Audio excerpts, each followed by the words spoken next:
शहरातील कचरा उचलणे, रस्ते साफ करणे आणि सांडपाण्याची विल्हेवाट लावणे, नागरिकांना पिण्याचे शुद्ध पाणी पुरवणे आणि जलवाहिन्यांची देखभाल करणे, सार्वजनिक रस्ते, गल्ल्या आणि चौकांमध्ये पथदिव्यांची सोय करणे, आग विझवण्यासाठी अग्निशमन दलाची व्यवस्था करणे, शहरातील अंतर्गत रस्त्यांचे बांधकाम आणि दुरुस्ती करणे, उद्याने, मैदाने आणि सार्वजनिक बागांची निगा राखणं ही आहेत नगर परिषदची कामं.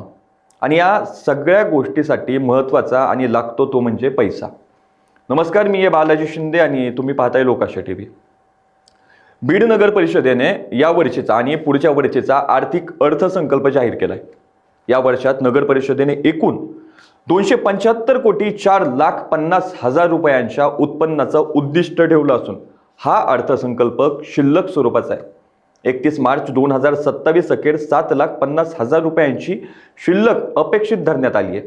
बीड शहरातील वेगवेगळी विकास कामे, आस्थापना खर्च, आरोग्य सेवा, दिवाबत्ती आणि पाणी पुरवठा यांसारख्या अत्यावश्यक सेवांवर नगर परिषद 274 कोटी 99 लाख रुपये खर्च करणार आहे.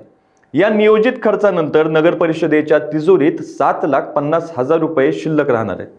भांडवली जमा रकमेचा मोठा हिस्सा म्हणजेच 157.82 कोटी हा शहरातील रस्ते, नाली, बांधकाम आणि मोठ्या पायाभूत प्रकल्पांसाठी वापरला जाणार आहे. महसुली उत्पन्नातून कर्मचाऱ्यांच्या पगारी आणि दैनंदिन स्वच्छतेची कामे पूर्ण केली जातील.